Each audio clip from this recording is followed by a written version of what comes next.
Magandang araw po mga kasundo. Bago ko po simulan ang ating kwento, ay may natutunan po akong matandang kasabihan. Ang kasabihan po ay, ang mag-subscribe, like at comment ay suswertihin ngayon. At ang hindi mag-skip ng mga ads ay mas lalong suswertihin. Simulan na po natin ang ating kwento.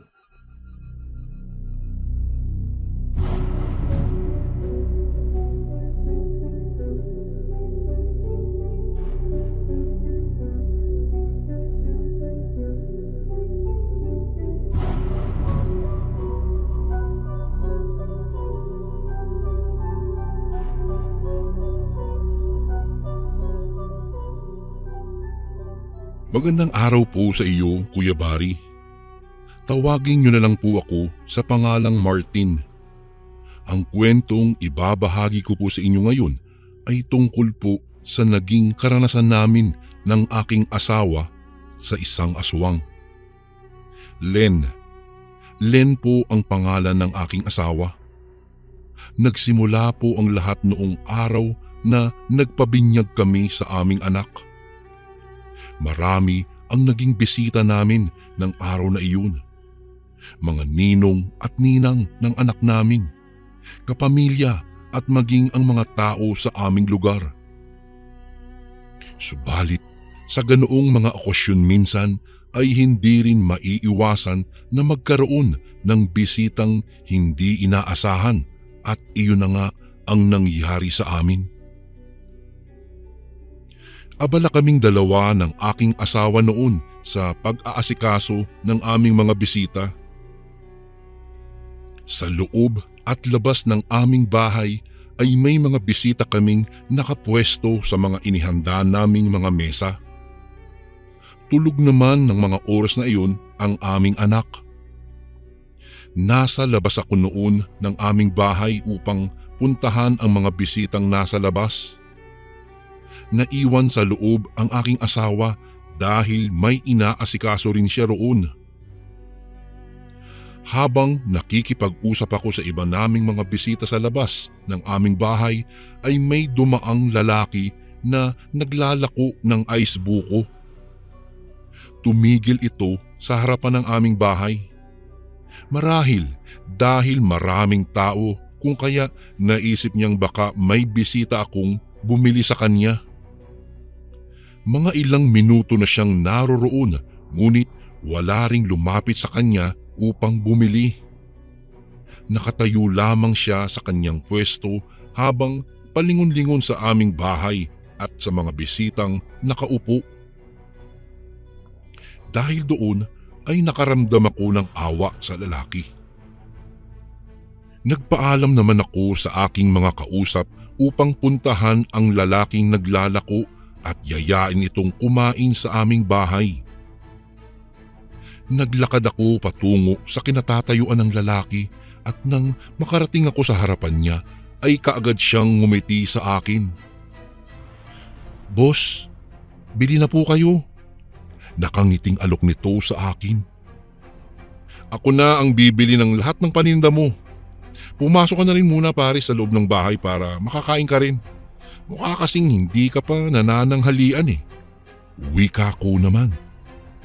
Napatango naman sa akin at sinabing tama nga ako dahil hindi pa siya kumakain. Nagpakilala naman siya sa akin na siya raw si Mang Richie.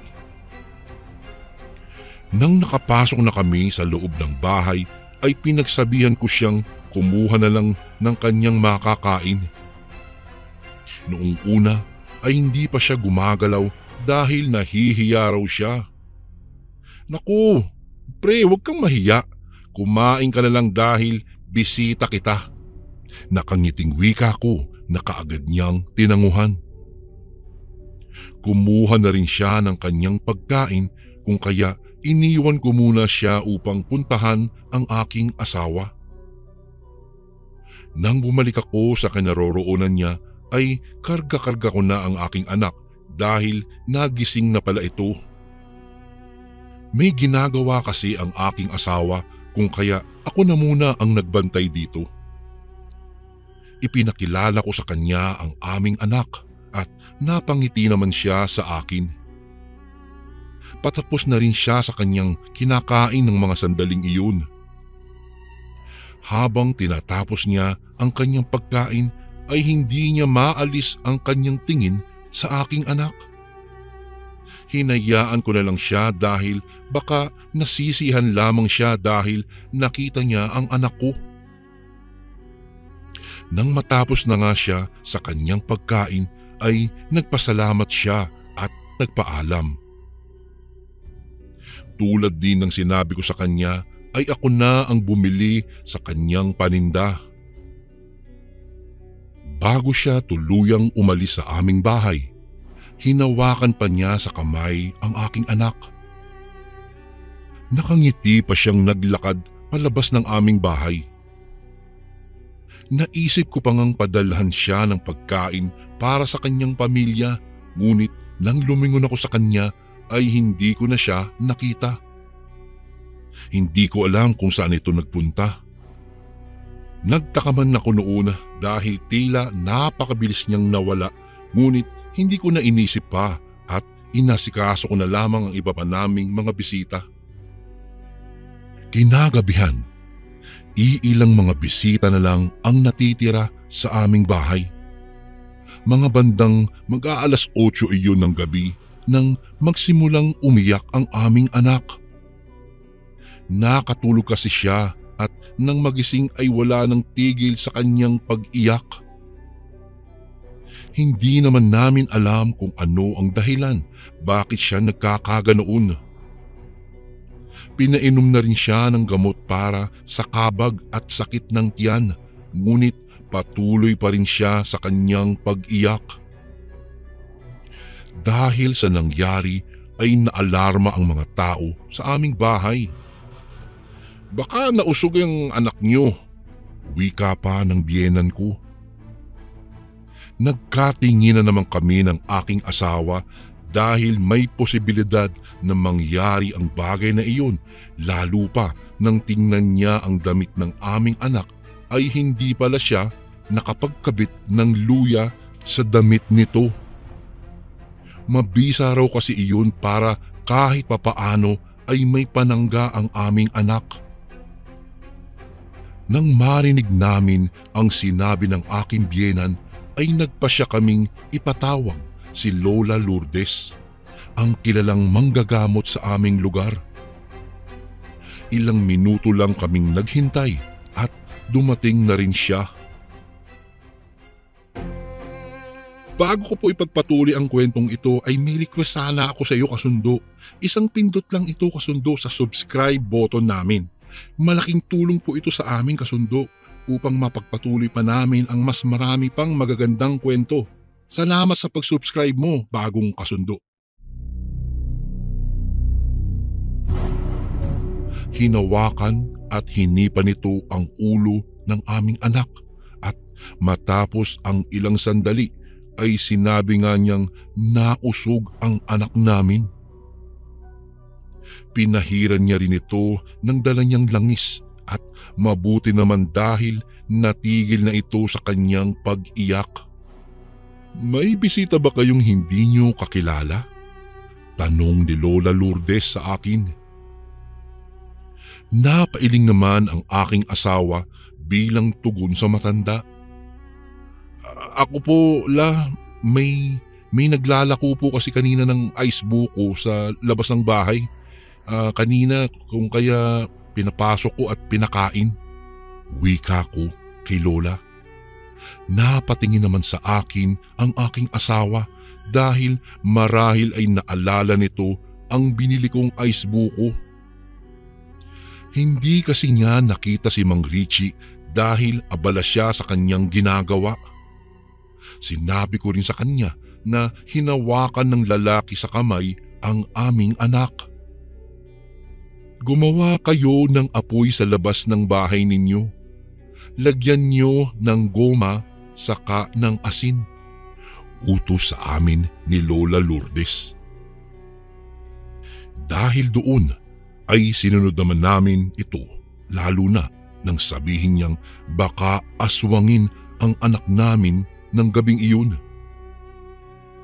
Umuwi rin siya pagkatapos naming makagawa ng apoy at nasunod ang mga sinabi niya.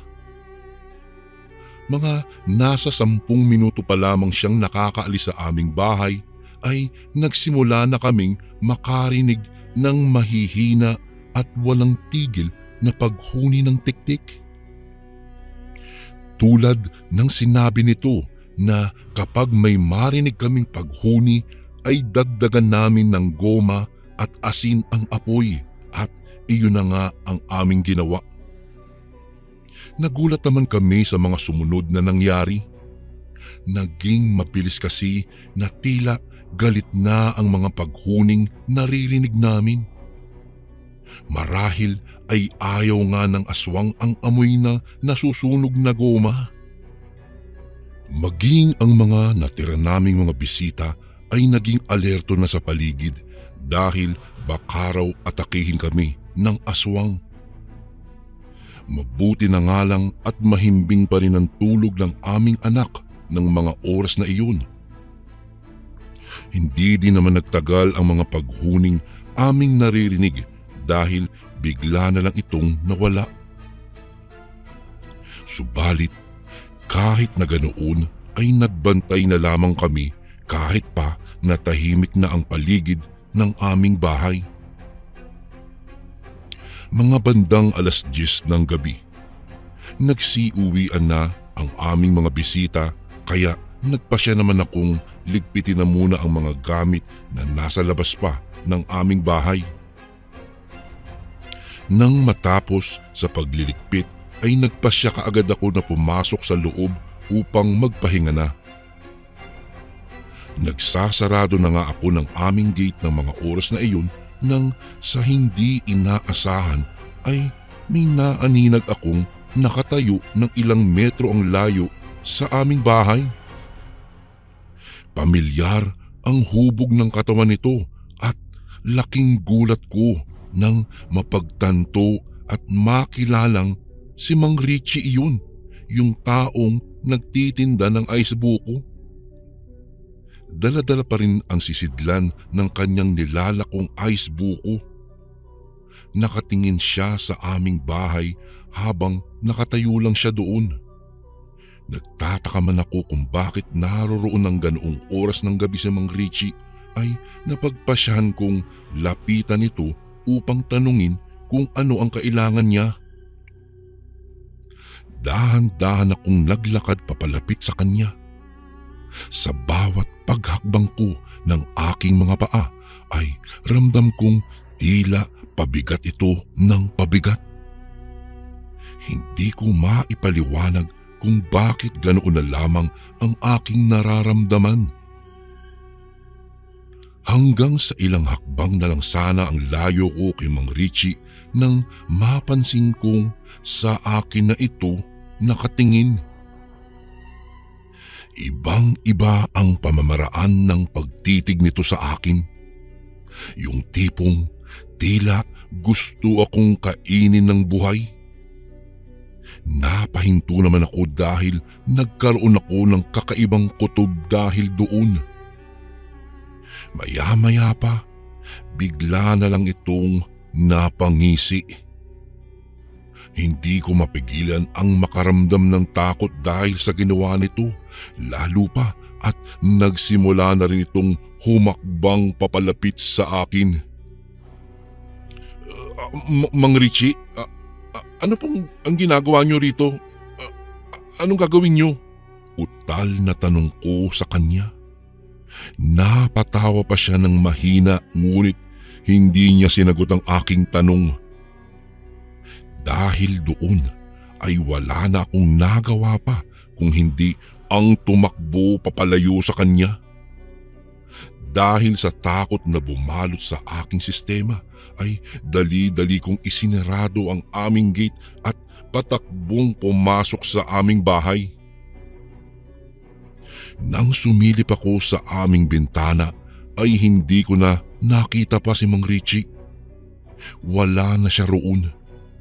Hindi ko alam kung saan ito pumunta, ngunit Isa lang ang nasa isip ko noon, na baka aswang nga siya. Bago ako pumasok sa silid naming mag-asawa, nakarinig pa ako ng mga mahihinang pagkaluskos sa labas ng aming bintana, ngunit nang tingnan ko ito ay wala namang tao. Dahil sa nangyaring iyon, natuto na kaming mag-ingat ng aking asawa, lalo na at kumpara naman sa anak naming dalawa. Magmula noon, Kuya Bari, hindi ko na muling nakita pa si Mang Richie. Naging bulong-bulungan din na hindi raw Mang Richie ang pangalan niya. Iba't ibang pangalan ang ginagamit ng taong nagtitinda ng ice buko. Marami din akong nasagap na masasamang balita tungkol sa patayan na di maipaliwanag ng mga tao. Mga karumal-dumal na gawain na tanging aswang lamang ang makakagawa nito. Hanggang dito na lang po ang aking kwento. Maraming salamat po, Kuya Bari, at mabuhay po kayo. Gumagalang, Martin. And again, maraming salamat po mga kasundo. Don't forget to subscribe and i-click nyo lang po yung bell na button para updated po kayo sa mga upcoming videos namin na paparating. Maraming salamat po ulit. God bless and ingat po lagi dyan. Ito po si Kuya Bari at ako ang sundo.